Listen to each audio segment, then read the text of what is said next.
Alors bonsoir chers collègues, bienvenue à notre séance régulière du mois de septembre 2022. Vous avez tous reçu via courriel le cahier des participants ainsi que les documents pertinents. Donc j'aurais besoin dans un premier temps une proposition pour procéder à l'adoption de l'ordre du jour. Monsieur Franqueur. Adoption du procès-verbal de la séance ordinaire maintenant du 17 août 2022. Vous avez également eu la chance de pouvoir en prendre connaissance. Est-ce que celui-ci était conforme à nos discussions et délibérés? Si oui, j'aurais besoin d'une proposition pour en faire l'adoption. Monsieur Gladu. Adoption du procès-verbal de la séance extraordinaire du 7 septembre 2022. Donc, vous avez également reçu copie du procès-verbal. Si celui-ci était conforme à nos discussions, j'aurais besoin d'une proposition. Monsieur Shea. Alors, point numéro 3, première période de questions, donc je constate qu'il n'y a personne dans la salle. Point numéro 4, administration de la MRC de Portneuf, donc liste des déboursés, du 1er au 31 août 2022. Donc, vous avez eu la chance d'en prendre connaissance. Est-ce que vous aviez des questions concernant certains déboursés? À défaut, j'aurais besoin d'une proposition pour entériner le tout, s'il vous plaît. Monsieur Dupont. 4.2, nomination du vérificateur externe pour les exercices financiers 2022, 2023 et 2024, donc tel que nous allons discuter lors de notre dernier comité de travail. Notre directrice générale a fait certaines vérifications auprès de différents cabinets et également M. Charles-Édouard France.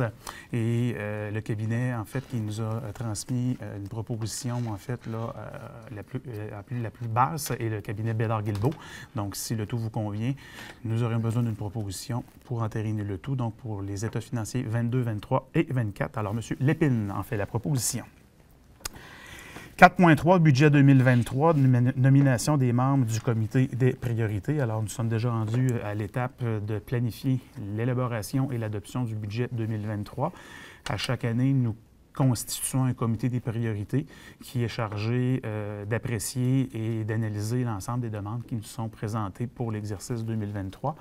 Donc, lors du dernier comité de travail, nous avons interpellé chacun d'entre vous pour vérifier votre intérêt à faire partie du comité de priorité et les noms des personnes qui ont manifesté l'intérêt sont reproduits dans la résolution que vous retrouvez à l'élément 4.3. Donc, si le tout vous convient, avec les noms proposés, j'aurais besoin d'une proposition pour entériner la constitution du comité de priorité 2023. Monsieur Perron en fait la proposition. 4.4, excusez-moi, contrat de service professionnel dans le cadre d'un recours devant la Cour supérieure du Québec. Donc, comme vous le savez et comme nous en avons discuté lors du dernier comité de travail, la MRC de Portneuf a été, en fait, s'est fait signifier une procédure par, en fait, l'Union des producteurs agricoles du Québec qui soulève différents enjeux et d'ordre juridique et autres. Et à la suite de discussions, en fait, nous vous recommandons, afin que nous puissions retenir les services du cabinet Tremblay-Bois-Mignon, afin qu'ils puissent nous accompagner dans l'exercice et de ce recours devant la Cour supérieure du Québec, considérant qu'ils ont déjà une expertise et qu'ils accompagnent d'autres MRC dans un enjeu similaire et également au niveau de la Fédération québécoise des municipalités. Donc, si le tout vous convient, nous aimerions adopter cette résolution. Monsieur Blackburn. 4.5 maintenant, nomination des membres du comité sur l'accès à l'information et la protection des renseignements personnels. Donc, c'est une nomination qui vise, comme je vous mentionnais, à procéder à la nomination des membres du comité d'accès. Les membres qui vous sont proposés sont Mme Josée Frenette, Mme Caroline Danjou, Mme Joanne Bussière, Mme Lina Trudel, Mme Jessie Côté ainsi que M. Christian Gauthier de Maralix Informatique à titre de membre du comité d'accès à compter du 22 septembre 2022. Est-ce que j'ai une proposition en ce sens? M. Léveillé. 4.6, imposition de mesures disciplinaires à l'égard d'un employé. Donc, tel que nous avons eu la chance d'en discuter lors de notre comité plénier, la commission d'administration a été saisie d'une problématique et nous souhaitons procéder à l'adoption d'une résolution qui vise essentiellement à suspendre par une période de 3 jours une employée et que nous puissions évidemment autoriser notre directrice générale, Mme Frenette, à transmettre une lettre l'informant de la présente décision et d'apporter les correctifs nécessaires. M. Germain a fait la proposition. Point numéro 5, maintenant, au niveau de l'administration des territoires non organisés. Nous n'avons aucun dossier à l'ordre du jour ce soir. Point numéro 6, service de l'aménagement du territoire et de l'urbanisme. Donc, certificat de conformité au schéma d'aménagement et de développement, 9 règlements. Alors, M. Lessard, je vous cède la parole. Oui, effectivement. Donc, 9 règlements qui vous sont présentés pour fin de conformité au schéma d'aménagement et qui concernent 5 municipalités distinctes. Donc, le premier règlement concerne une modification au plan d'urbanisme de la ville de Cap-Santé. En fait, le règlement adopté vise l'agrandissement d'une affectation mixte et d'une affectation publique et institutionnelle à même une affectation commerciale. Le secteur concerné est situé dans le périmètre d'urbanisation de la municipalité et il n'y a aucun élément particulier du schéma d'aménagement qui s'applique au secteur concerné. Le deuxième règlement, c'est une modification au règlement de zonage de la ville de Cap-Santé. En fait, c'est une modification qui est effectuée en concordance avec la modification précédente au plan d'urbanisme. Donc, ça vise le même secteur, ça concerne les mêmes objets et les conclusions sont les mêmes. Troisième règlement, c'est une modification au plan d'urbanisme de la ville de Lac-Sergent. Donc, le règlement adopté vise l'agrandissement d'une affectation résidentielle à même une affectation forestière. Le projet d'agrandissement répond aux exigences particulières prévues au schéma d'aménagement concernant l'aménagement d'espaces résidentiels en zone forestière. Donc, ça s'avère conforme. Quatrième règlement, c'est une modification au règlement de lotissement et au règlement de zonage de la ville de Lac-Sergent. Il s'agit de modifications qui sont effectuées en concordance avec la précédente modification au plan d'urbanisme. Donc, et le règlement vise aussi la création d'une zone publique et institutionnelle pour l'implantation d'un système de traitement des eaux usées collectifs. Ça s'avère conforme au schéma également. Cinquième règlement, c'est une modification au règlement de zonage de la ville de Portneuf. En fait, le règlement adopté vise la création d'une zone commerciale, à même une partie d'une zone industrielle. Le secteur concerné est situé dans le périmètre d'urbanisation nord de la ville et il n'y a aucun élément particulier du schéma d'aménagement qui s'applique au secteur concerné. Le sixième règlement, c'est une modification au règlement de zonage de la ville de Portneuf également. Donc, ça vise à permettre les conteneurs métalliques dans certaines situations particulières et en complément à certains usages selon différentes conditions là, qui sont prescrites. Et il n'y a pas d'exigences particulières qui sont prévues à ce sujet-là au schéma d'aménagement. Le septième règlement, c'est une modification au règlement de zonage de la municipalité de Saint-Léonard de Portneuf. Donc, le règlement adopté vise à apporter des précisions concernant certains usages liés à l'hébergement touristique qui sont autorisés en zone récréative. Ça ne pose pas de problème de conformité au schéma. Le huitième règlement, c'est une modification au règlement de zonage de la ville de Saint-Raymond qui vise deux choses. Donc, d'abord, à autoriser la garde de petits animaux dans l'ensemble des zones du territoire selon différentes normes d'encadrement. Et le règlement vise aussi à permettre des espaces de stationnement pour autocaravanes dans une zone forestière publique pour répondre aux besoins de la clientèle de la coop Vallée-Bras-du-Nord. Et le dernier règlement, c'est une modification au règlement de zonage qui concerne également la ville de Saint-Raymond. Donc, le règlement vise l'assouplissement de certaines normes applicables à proximité des lacs et des cours d'eau, notamment concernant des marges de recul supérieures à ce qui est prescrit au schéma d'aménagement et par la législation provinciale. Donc, le règlement adopté respecte les normes minimales du schéma d'aménagement. Donc, en fait, l'ensemble des règlements adoptés et transmis nous apparaissent conformes aux exigences du schéma d'aménagement et on vous recommande d'autoriser la délivrance des certificats de conformité. Merci beaucoup, M. Lessard. M. Dupont, vous en faites la proposition? Oui. Merci. Donc, au point numéro 7, service de l'évaluation foncière, aucun dossier. Nous serions donc rendus au point numéro 8 au niveau du service de développement économique. Donc, à 8.1, Projet pilote de navette touristique dans la MRC de Portneuf, donc une autorisation de signature de la Convention d'aide financière pour le programme de soutien aux activités en région. Donc, comme vous le savez, le Conseil de la MRC a autorisé la mise sur pied sur un projet pilote de navette touristique il y a déjà quelques mois et une opportunité de financement s'est présentée au niveau, évidemment, d'un programme qui a été identifié par le secrétariat de la capitale nationale.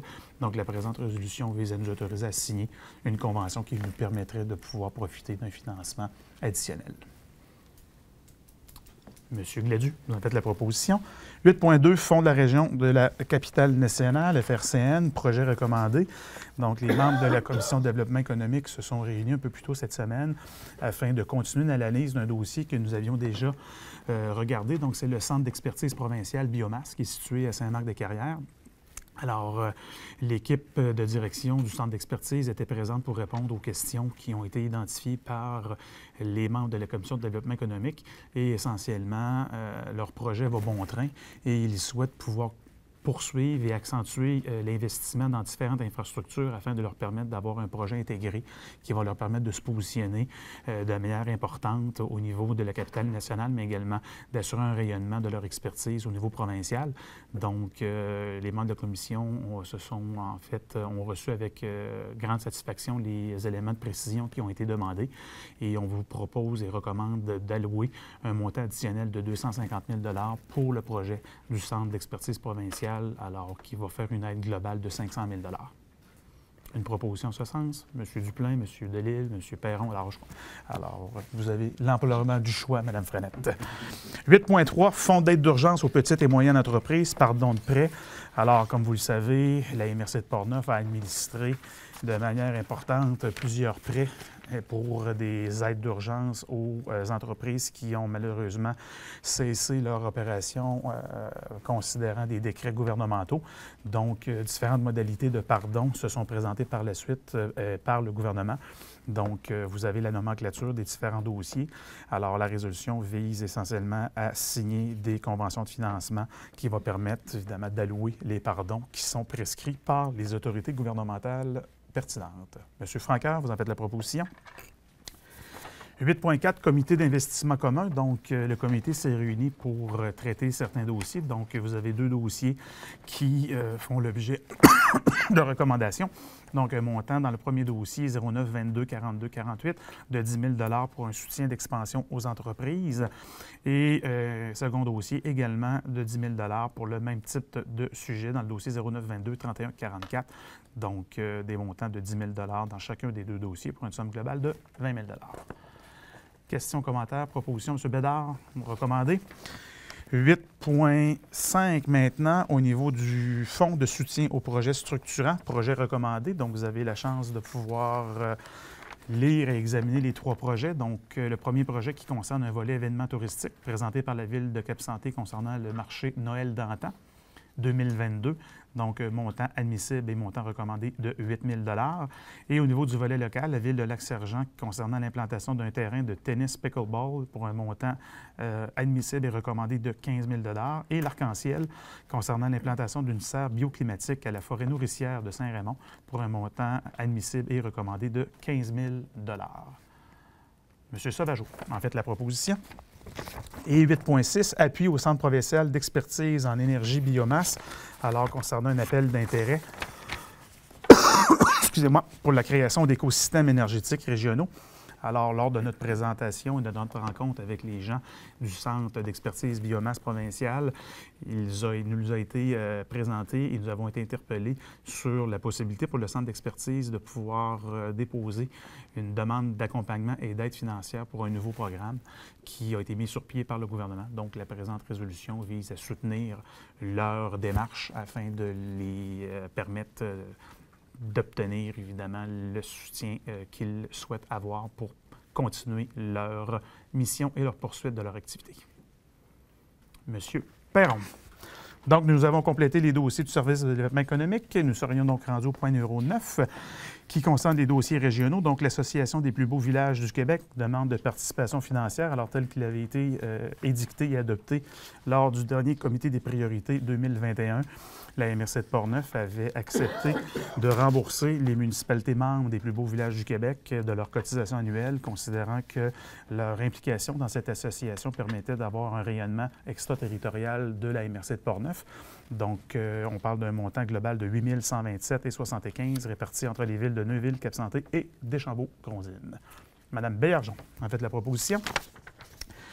Et 9.2, prévention incendie, demande de participation financière dans le cadre du kiosque Expo de Donnacona. Donc, nos différentes brigades ont eu la chance de pouvoir s'exposer lors de l'activité qui s'est tenue à Donnacona au cours des dernières semaines, qui est un franc succès.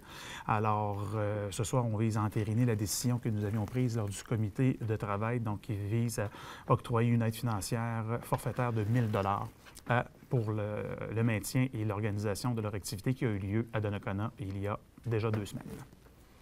Une proposition en ce sens. Monsieur Lépine. Nous serions donc rendus au point numéro 10 au niveau du rapport des comités et commissions. Donc, Commission de l'aménagement et du développement du territoire. On a eu une rencontre hier soir. Donc, on a eu la chance de discuter de différents dossiers, dont lequel nous pourrons vous faire rapport lors du projet comité de travail sur les éléments et les stratégies que nous entendons déployer au cours des prochaines semaines. Commission de développement social et économique, on s'est réunis évidemment plus tard, un peu plus tôt cette semaine, dont les points ont été discutés ce soir. Commission de l'environnement, M. Bédard? Octobre. Commission de l'administration, on a eu en fait la chance de se rencontrer la semaine dernière pour des dossiers dans lesquels on a eu la chance d'en disposer ce soir. Sécurité publique, aucune rencontre. Sécurité incendie, aucune rencontre. Transport régional? Octobre. Alors, à suivre, Régie régionale de gestion des matières résiduelles, aucun point particulier. Et Forum des élus de la capitale nationale, aucune rencontre également. Donc, nous serions donc rendus aux affaires nouvelles, intervention des représentants. M. Lépine? Une question pour M. Lessard. Apparemment que durant l'hiver, lorsque quelqu'un veut se bâtir en zone de ciment terrain, un exemple, et qu'il obtient l'autorisation d'un ingénieur qui signe comme de quoi qu'il peut le faire, est-ce que c'est vrai qu'à partir de ce moment-là, s'il y a une dérogation mineure qui est demandée dans cette même chose, il faut que ce soit la MRC qui le décide, ça peut pas être les municipalités?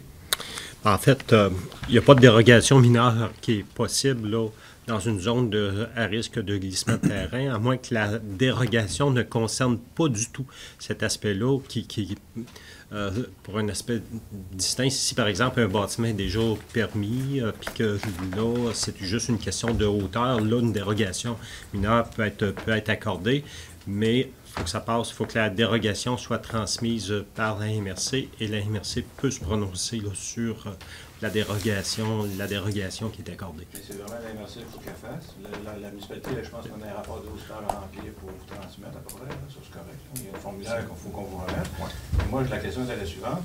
C'est qui à la MRC qui prend la décision? En fait, depuis que cette procédure-là est en force, ça c'est le projet de loi 67 qui exige. Il n'y a pas eu de demande encore qui a été adressée à la MRC. Donc, c'est sûr que là, s'il y a une demande, dans le fond, ce qu'on va faire, nous, au service, on va l'analyser et là, on va le soumettre soit au comité de travail, l'ensemble des maires, ou à la commission d'aménagement pour regarder plus à fond le dossier. Merci, ça répond à ma question parce que je vais en avoir. OK. M. Alain? Je veux juste remercier l'ensemble des membres du Conseil des maires. Samedi dernier, il y a eu la randonnée vélo santé Alcora. Ça a encore été un beau succès. Et avec assistance électrique, j'ai fait 104,4 km. Je tenais à vous le mentionner. Vous n'avez pas payé pour rien. Fait que je veux vous remercier tout le monde. Je comprends, M. Alain, que vous avez utilisé l'assistance électrique uniquement pour le dernier kilomètre. Tout à fait. L'autonomie de la batterie, M. Allaire? Je peux vous confirmer, c'est 82 km. L'organisation était bien faite. Après 82 km, j'ai arrêté, on a changé la batterie. Merci beaucoup. Mes félicitations. C'est une belle implication, bel effort. D'autres interventions? Parlant d'électrique et de batterie, Monsieur le Préfet, Saint-Raymond a organisé une visite chez Lyon Électrique, à laquelle ont participé certains avocats de la MRC, développement économique et transport collectif. La corporation de transport, oui. On a eu une visite extraordinaire, bien accueillie. Ça a permis de comprendre ce que sont les voitures électriques de demain, que ce soit autobus, camions à Baden, sont tout électriques, y compris ce qui ramène les bacs dans le camion, même électrique. Il n'y a plus aucune hydraulique là-dessus. Il va falloir étudier ça de près. C'est des choses là, extraordinaires. Et surtout, ce qu'on a appris, c'est que dans la question des bennes, le coût de la benne électrique présentement est moins cher qu'une benne au diesel conventionnel à cause des subventions.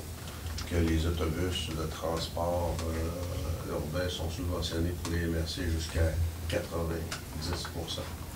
Donc, il va penser à l'avenir par rapport à l'électrification de nos transports et de nos services. Oui. Parfait. Merci beaucoup, M. Duplan. D'autres interventions? M. Francaire? J'ai fait le tour de Art et Saveur en fin de semaine. D'abord, je veux dire que c'était très bien, j'apprécie. Par contre, j'avais malheureusement pas le dépliant qui était disponible à certains endroits. Alors, j'ai pris la carte qu'il y avait dans le courrier de Portneuf. Malheureusement, sur la carte du courrier de Portneuf, il n'y avait aucune adresse. Sur le dépliant que j'ai découvert dans un endroit que j'ai visité, là, j'ai finalement eu le dépliant pour avoir les adresses. Je trouve ça malheureux que pour... Peut-être qu'on ait épargné 200-300 $ de frais de publicité dans le courrier de Portneuf, mais ça crée un handicap pour vraiment essayer de visiter tous les endroits. Donc, la suggestion, c'est que l'année prochaine, qu'on mette la même chose dans le courrier de Portneuf qu'on a sur le dépliant. Est-ce que je peux répondre? Oui, absolument. On va aviser l'organisme, mais tu sais, la route Art et Saveur est un organisme à non lucratif en soi. C'est pas une publicité de la MRC. Fait qu'on peut leur faire le message, là. Vous n'êtes pas le seul aussi qui nous en a Par parlé. contre, c'est nous qui on donne une subvention. Oui, cette année. Oui, mais écoutez, on va porter le Oui, message oui, et la tout à fait. proposition acquis de droit. Oui. Parfait. D'autres interventions? Alors, s'il n'y a pas d'autres interventions, je vais quand même profiter de l'occasion pour vous souligner que la fin de semaine du 30 septembre jusqu'au 1er octobre aura lieu, en fait du 2 octobre, les Journées de la culture. Donc, il y aura différentes activités qui vont se déployer dans plusieurs des localités portneuvoises. Donc, je vous invite à noter le tout à votre agenda. Et également, je sais qu'il y a une activité qui va avoir lieu à Rivière-à-Pierre ce dimanche. Samedi et dimanche. Samedi et dimanche. Donc, vous êtes tous invités à aller saluer et visiter nos amis de Rivière-à-Pierre. Aux chutes de la Marmite. Et il y a un tirage et la toile est magnifique. Alors, c'est écoutez, une reproduction des chutes. C'est Ariane Bussière, la peintre, qui l'a créé. C'est très beau. parfait. Alors, Bienvenue à tous. l'invitation est lancée de la part de Mme Ouellette. Est-ce qu'il y a toujours de la balle? Oui, on va en parler par la suite, question de logistique. Donc, ça complète les interventions que vous souhaitez effectuer. Donc, seconde période de questions, je constate qu'il n'y a personne dans la salle. Donc, je vous invite à noter à votre agenda les dates pour notre prochain comité de travail et le conseil des représentants. Et j'aurai besoin d'une résolution pour procéder à la levée de l'Assemblée, M. Delisle. Donc, je vous souhaite à toutes et à tous une belle fin de soirée. À bientôt.